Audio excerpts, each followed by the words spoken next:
Good afternoon, everyone. It's a moment of great privilege and honor for me to extend a hearty welcome to all of you today for this 3 days workshop on CSIR UGC NET JRFLs conducted by Botany for You, an online platform for the students of life science. I express my deep sense of gratitude to Professor Dr. Pitambar Human, the organizer of Botany for You, a gateway for the aspirants of NET examination, for having given me an opportunity to be a part of this program. I'm Mrs. K. Renuka Devi, Assistant Professor, Department of Biochemistry, Prince Shri Venkateshwara Arts and Science College, Chennai, Tamil Nadu. Today I'm going to discuss about RNA synthesis and processing, a topic under fundamental processes in life science syllabus. Before going to the topic, uh, first of all, we'll have a short info about nucleic acids, its types, and its functions in the living system. Nucleic acids are hereditary determinants, a macromolecule having nucleotides as the repeating units, which is found to be in all the living organisms, like in plants, animals, and in microorganisms. Two types of nucleic acids are there: deoxyribonucleic acid and ribonucleic acid. Deoxyribonucleic acid, in short DNA, is a double-stranded helical molecule found to contain the genetic information, which is very essential for all the cellular fundamental process like cell growth, division, function, as well as for maintaining the cellular homeostasis. Gene is nothing but a piece or the segment of DNA which will code for the protein. Like so many genes are there in the DNA, which overall gene sequences that present in the DNA is said to be genome, which includes chromosomal nuclear DNA, mitochondrial DNA, and as well as the chloroplast DNA in the case of plant cells. Next, we move on to the chromosomes. That's nothing but a very complicated structure which includes DNA, RNA, and protein that get embedded in the nucleus. This shows the process how the DNA get packed with the proteins to form the chromatids that get organized within the nucleus of the cell.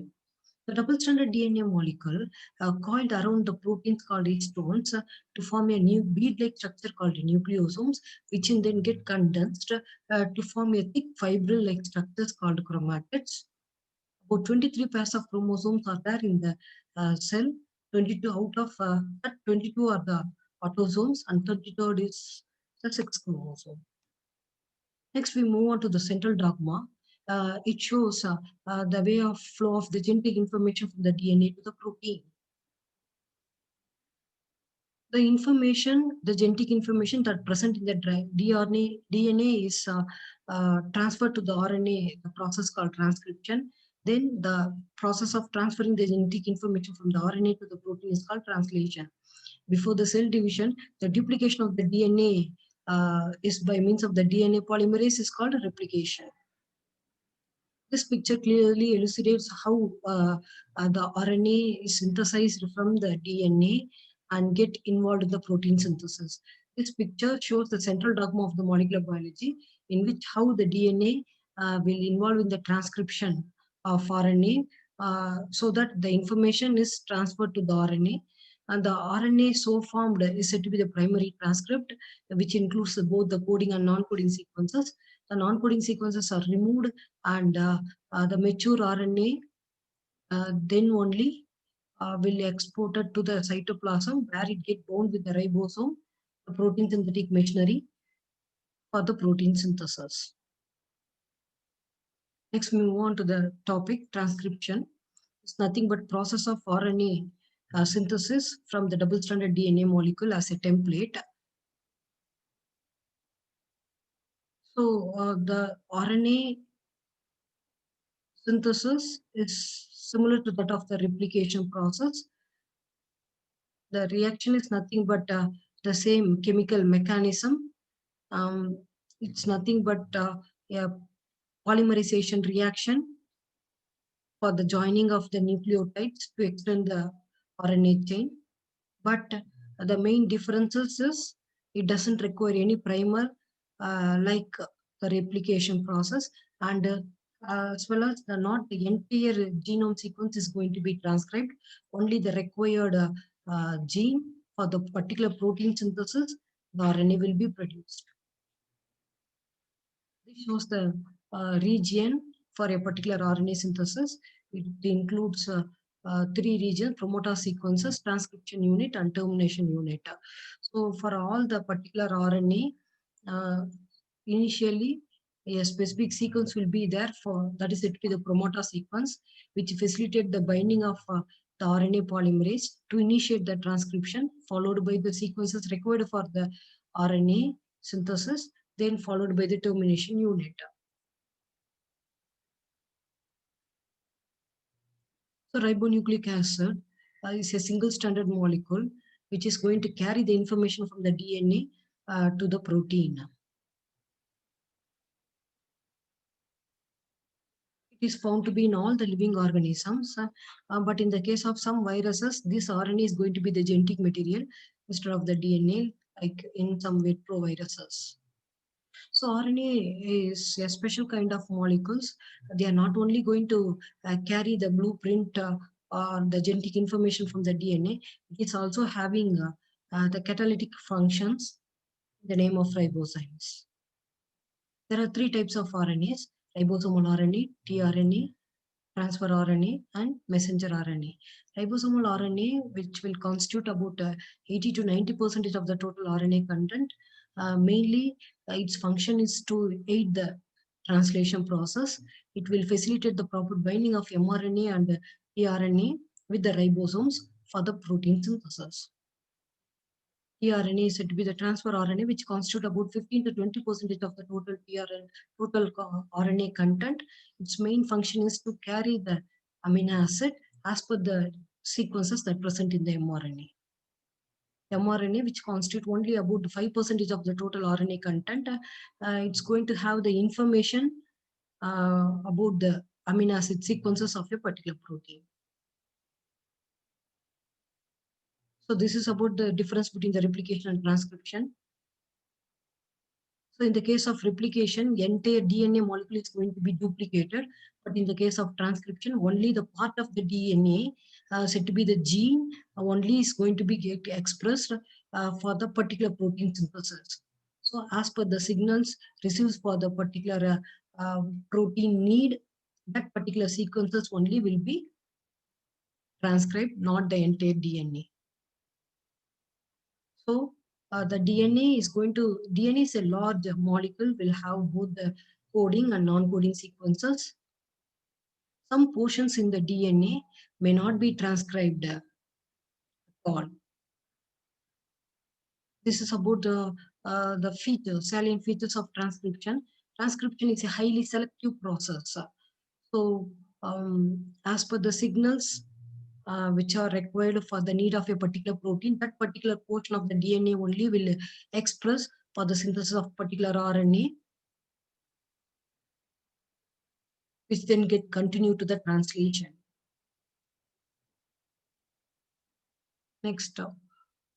So mostly the RNA synthesized after the transcription is said to be the primary transcript or pre-RNA that will go for a subsequent post-transcriptional processing to get converted into a mature RNA.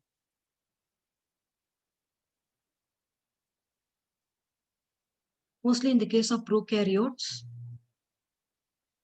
a single enzyme called a DNA-dependent RNA polymerase will involve in the synthesis of all the three RNAs, mRNA, tRNA, and rRNA. But in the case of eukaryotes, three different types of RNA polymerases are there, like RNA pol 1, 2, and 3 for the synthesis of mRNA, tRNA, and rRNA. The process, the mechanism of transcription in both the prokaryotes and eukaryotes are more or less same. But in the case of eukaryotes, the process is somewhat complicated in compared to the prokaryotes.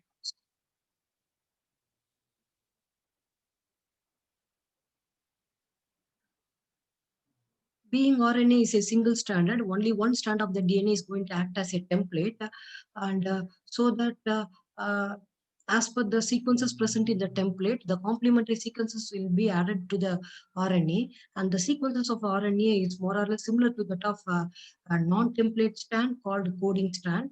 Only differences, instead of the thymine, the uracil will be in the RNA strand. So what are all the different functions of RNA polymerase? RNA polymerase is a very specialized enzyme having some special qualities uh, at the time of uh, uh, having special qualities for initiating the transcription by binding with the promoter sequences, as well as it will involve in the unwinding of the double helical DNA, and it also facilitate the uh, addition of complementary nucleotides to the growing RNA strand as per the sequences present in the DNA strand. It facilitates the polymerization reaction, that is, growing of the RNA strand by means of chain elongation. It's nothing but a phosphodiester bond formation between the existing 3' hydroxyl group of the existing nucleotide with the 5' phosphate group of the incoming nucleotide. So by that way, the RNA synthesis get extended as RNA N+1 with the removal of the pyrophosphate. So it is having the specialized function in order to recognize the initiator, as well as for the polymerization reaction, as well as to terminate the reaction once it recognizes the termination sites in the double-stranded DNA molecule. This is about the differences between the prokaryotic and the eukaryotic transcription. So prokaryotic cell is nothing but a primitive cell, so that there won't be any subcellular compartmentalization. So that the RNA transcription, the transcription and translation will occur like hand-to-hand process. But in the case of eukaryotes, there will be a specialized, well-developed cell, so that well-definite nucleus will be there. So the transcription alone will occur in the nucleus. Then it will go for the processing to form a mature RNA. Then it get transported to the cytosol for the translation process. In the case of prokaryotes, a single DNA-dependent RNA polymerase is enough for synthesizing all the RNAs. But in the case of eukaryotes, three different kind of RNA polymerases are there, like RNA pol1 for rRNA, pol2 for mRNA, and pol3 for tRNA synthesis. So in the case of prokaryotes, the mRNA that is synthesized at the time of transcription is said to be the fully functional one, so that it won't undergo any processing. And before the end of the transcription, it get bound with the ribosome for the translation, and it get proceeded to the protein synthesis. But in the case of eukaryotes, at the end of the transcription, the pre-RNA formed is a primary transcript. It will go for a subsequent proper post-transcriptional processing for the conversion into a mature RNA. Then only it will get transported to the cytosol for the protein synthesis.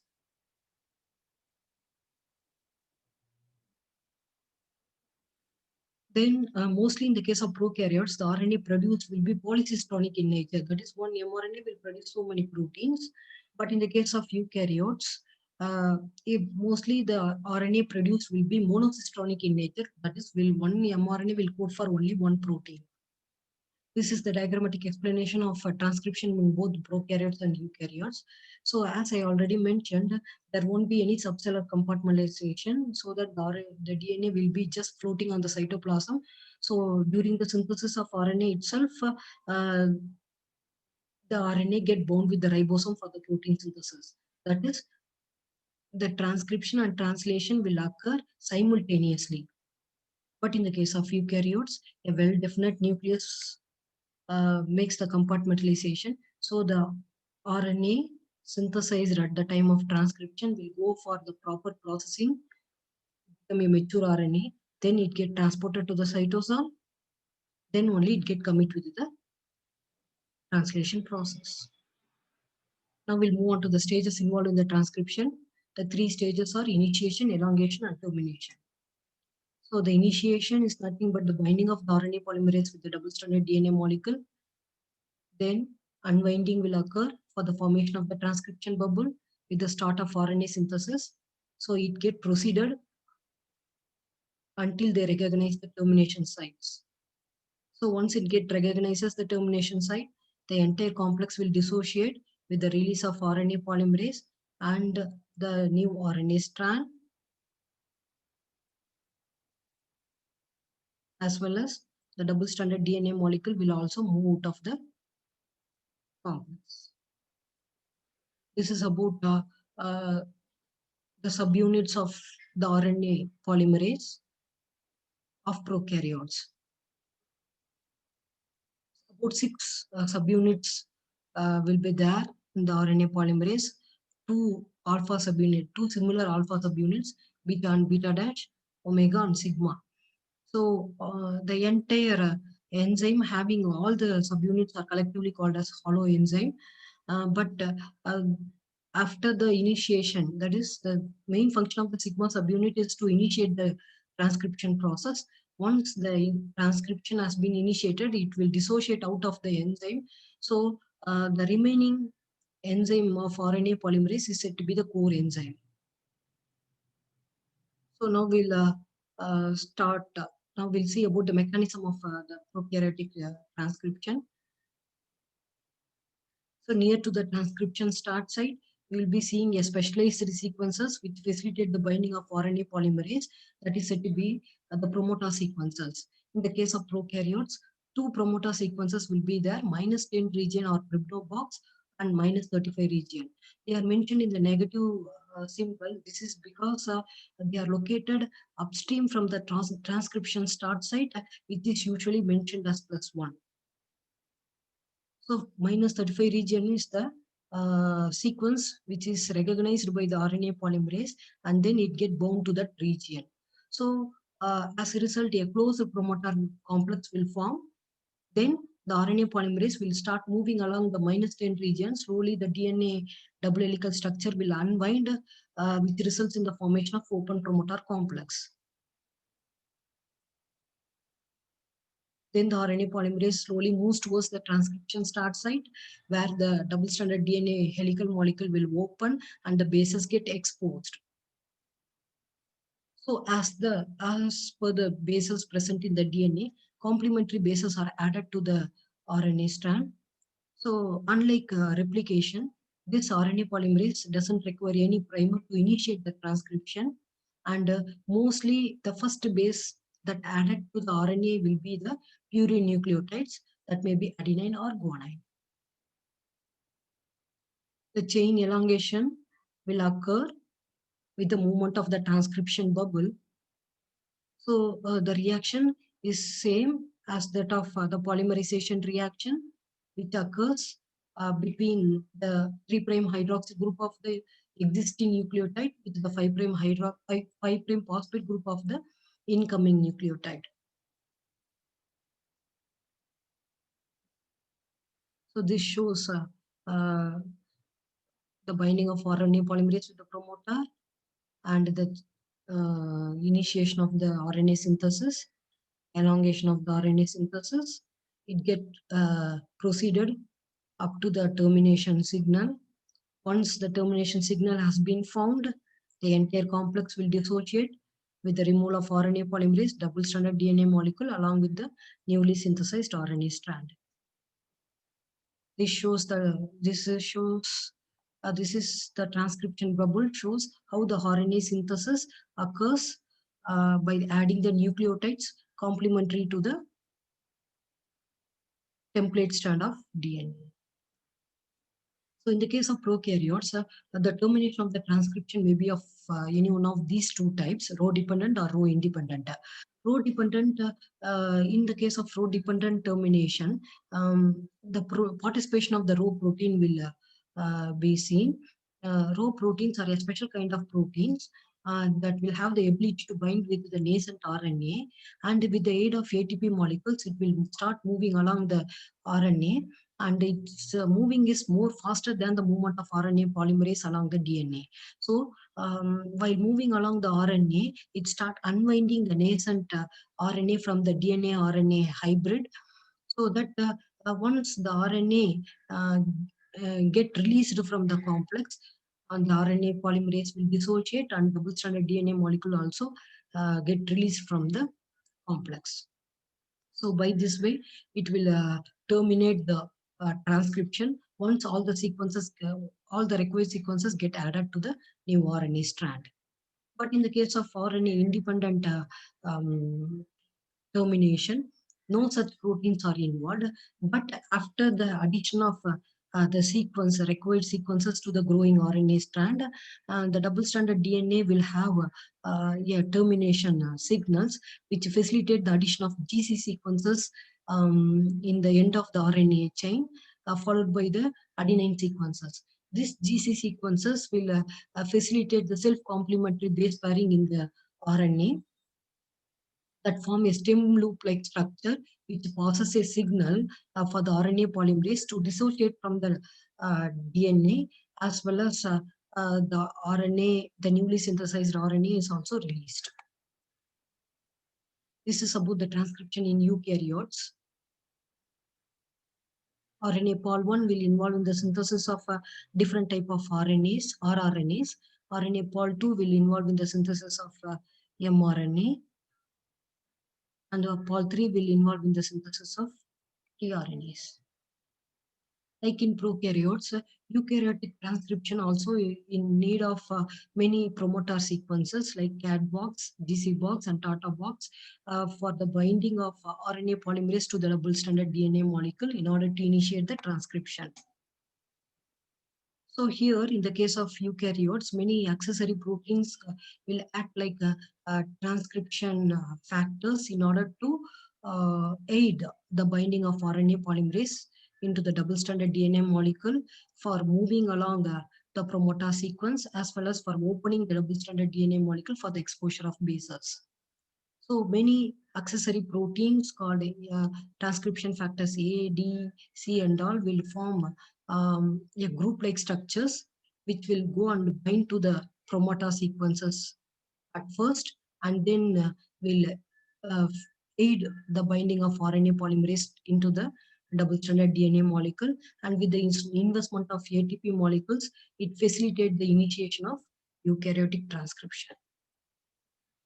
Elongation is nothing but similar to that of the prokaryotic transcription. Polymerization reaction will occur so that the RNA synthesis is nothing but by a formation of a phosphodiester bond between the nucleotides. And in the case of termination, different RNA polymerases will require different termination signals for terminating the transcription and for the release of different RNA molecules. So this shows the process of transcription. So once the RNA polymerase get bound into the double-stranded DNA molecule, the transcription bubble will form, the bases get exposed, RNA will synthesize. So once the process has been completed, they will recognize the termination signal that will make the complex to dissociate and for the release of RNA chain. Next, we'll move on to the processing, RNA processing. It's nothing but the splicing of non-coding sequences and the joining of coding sequences in order to form a mature RNA, which is then proceeded to the translation. So primary transcript. The newly synthesized RNA is said to be the primary transcript, which will go for different sort of transcriptional processing to remove the intervening non-coding sequences and some addition of special sequences in order to recognize as mature RNA for participating in the translation. Mostly in the case of prokaryotes, mRNA synthesized will be a fully functional one, and it cannot go for any kind of processing, and directly it will go for the translation for the protein synthesis. As I mentioned, the transcription and translation will occur like hand-to-hand process in the case of prokaryotes. So there won't be any special kind of processing for the mRNA. But for the tRNA and rRNA, they will go for the modification in order to become a mature one to participate in the translation.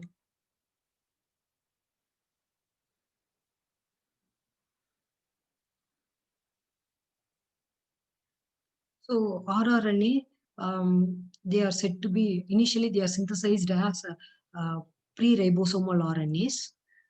In the case of prokaryotes, a very larger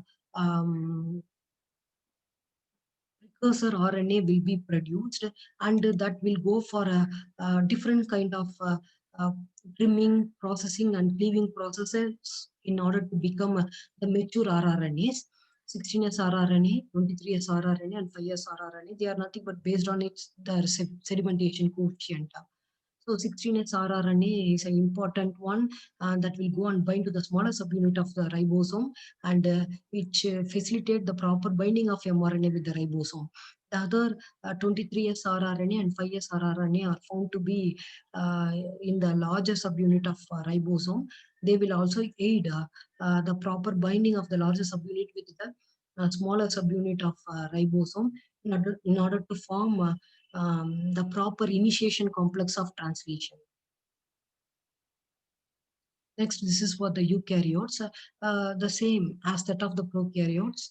The eukaryotic primary transcript that contains that is initially synthesized as 45S precursor molecule that will go for subsequent trimming and cleaving processes to become the mature rRNAs, 18S rRNA, 28S rRNA, and 5.8S rRNA molecules. The one more rRNA in the case of eukaryotes, that is 5S rRNA, is synthesized and processed separately. So at the end of the post-transcriptional processing, all the four rRNAs in the case of eukaryotes like 28S, 18S, 5.8S, and 5S rRNA will go and bind to the eukaryotic ribosomes for initiating the translation.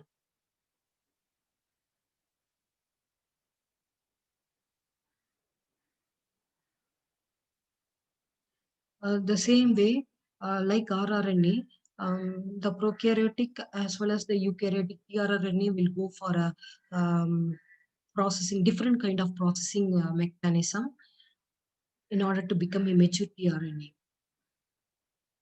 The main function of the tRNA is to carry the amino acid as per the sequences present in the mRNA. For that, it has to be properly modified, which includes different sort of processing mechanisms, including splicing, trimming, base modifications, as well as the addition of the CCA sequences. Splicing includes the removal of excess nucleotides that present in the 5' end, 3' end, and as well as in the anticodon regions are going to be removed by the corresponding endonucleases. And in the case of 3' end, further addition of the CCA sequences will be there. This CA sequence, in this CCA sequence, particularly to the adenine only, corresponding amino acids are going to be get incorporated to make this tRNA as a amino acid tRNA. Then the excess sequences that are removed in the anticodon sequence will make the tRNA to get the proper anticodon, and that helps the proper binding of this tRNA with the coding sequences of mRNA. And the final base modification is nothing but modification of the existing bases into the unusual bases like pseudouridine, addition of the pseudouridine, and methylation of some nucleotides like methyl guanine, so and so. This is mainly for in order to reduce the specificity of the tRNA, in order to bind with the different kind of codons in the mRNA for bringing the amino acids for the addition of amino acids in the proteins.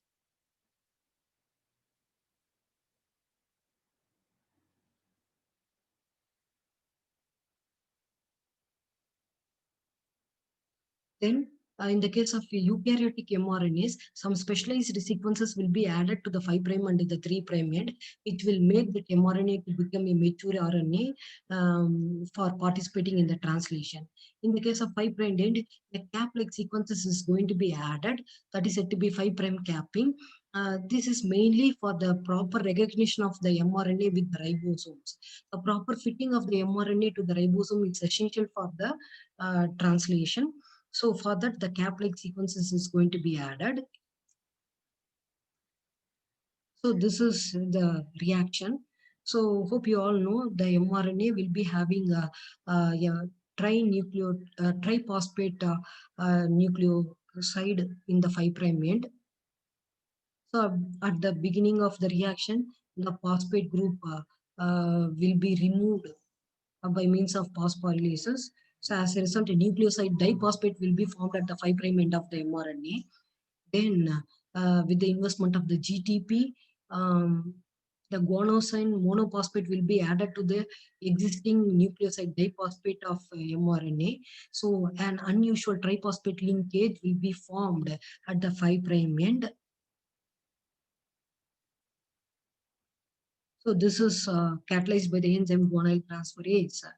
So then, with the investment of adenosyl methionine, a methyl group get added to the seventh position of the guanine. So 7-methyl guanosine is the cap-like structure that is going to be added to the 5' end of the mRNA for the recognition of the mRNA for the proper binding into the ribosome. Then further, the investment of adenosyl methionine will attach the methyl group to the nucleotides to the next nucleotides at the second position. So this is the structure that shows the unusual triphosphate linkage of 7-methyl guanosine to the existing mRNA strand. Next, poly A tail structure.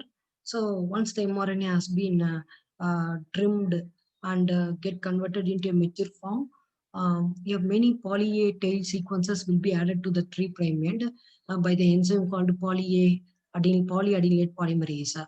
The main function of the enzyme is to add many adenine nucleotides with the investment of ATP molecules. So it's like a tail-like structure that get added to the 3' end. This is mainly for the mRNA in order to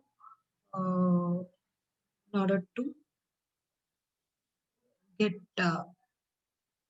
so in order to escape from the nucleus activity while traveling from the nucleus into the cytoplasm. So the main purpose of the addition of the poly A tail is to extend the lifespan of the mRNA. So there may be a chance of action of nucleases in the cytoplasm before it get bound with the ribosomes. So in order to prevent that, this poly A tail will protect the coding sequences of mRNA from the action of the nucleases. So the lifespan of the mRNA mainly depends upon the poly A tail sequences of at the 3' end. Next, we move on to the different sort of splicing mechanisms of mRNA. So it may include whether the mRNAs may go for auto splicing mechanism, or it may go for the participation of a special nucleoproteins called small nuclear ribonucleoproteins, in short called as NURBS. So at the end of the post-transcriptional processing, the non-coding sequences that present in between the coding sequences are going to be spliced off, and only the coding sequences are going to be attached with the proper cap and tail sequences. So The splicing may include the participation of small nuclear ribonuclear proteins called SNRPs. They are specialized proteins.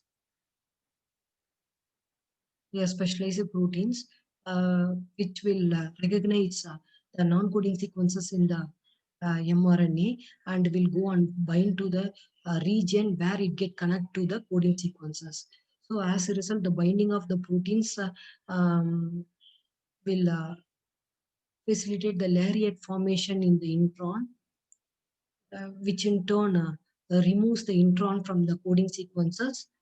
Further, the coding sequences are going to be get attached in order to form a mature mRNA.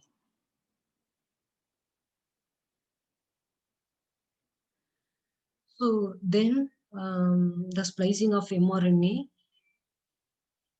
that is auto splicing mechanism.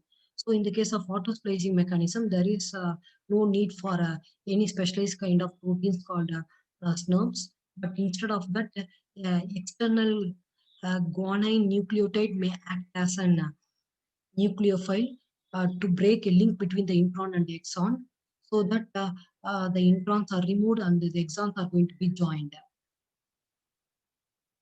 One more auto splicing mechanism is there, in which a particular nucleotide that present in the intron itself will act like a nucleophile with the 2' hydroxyl group. So that will initiate the break between the intron and exon, so that the intron will form a lariat structure in which the exon will again hit the another end in order to remove the introns and for the joining of the exons. So by these kind of splicing mechanisms and all, the introns that present in between the exons are going to be spliced off, and the exons are going to be rejoined in order to form a mature RNAs. So the one more post-transcription processing is nothing but RNA editing. It may include insertion, deletion, or a base pair substitution to synthesize a new RNA strand for the protein synthesis. So usually it will involve the participation of the guide RNA for the insertion of the nucleotides in the RNA. So the edited RNA will have is going to code for some different amino acid sequences in the particular protein. So this shows the importance of splicing mechanism.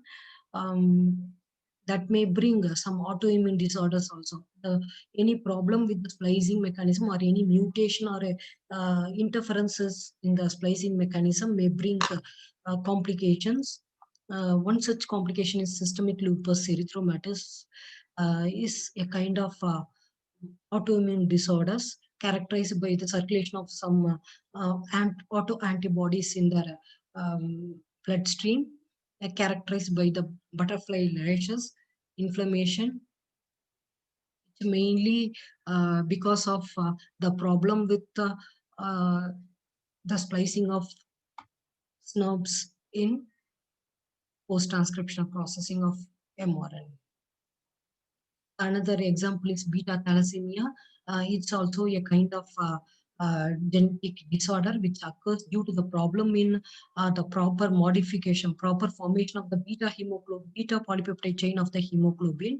As a result, um, without that beta polypeptide chain of the hemoglobin, low hemoglobin content with the low oxygen may leads to the genetic disorder called beta thalassemia. It mainly occurs due to the mutation in the splice site of mRNA. Next to the last kind of post-transcription modification is the alternate splicing mechanism. So the mRNA may go for alternative splicing mechanism for the production of different kind of proteins. So that from the same transcript, you may get two different kind of proteins because of the difference in the splicing mechanism. So this shows the importance of introns, as well as there comes a question, what's the need of the presence of introns in the DNA and get transcribed to the RNA, why it has to be removed before it get committed into the translation. Actually introns are the non-coding sequences, which are said to be the protective sequences for the coding sequences in the DNA. So at the time of transcription, they are going to be transcribed along with the coding sequences, but it must be removed from the RNA, because cell cannot invest more energy for synthesizing the unwanted uh, sequences, so that it must be removed before it can participate in the translation process.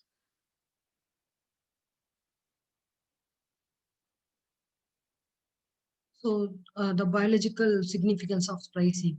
So splicing is one of the important process, like removal of the unwanted sequences, so that in order to minimize the investment of more energy uh, to synthesize the unwanted sequences.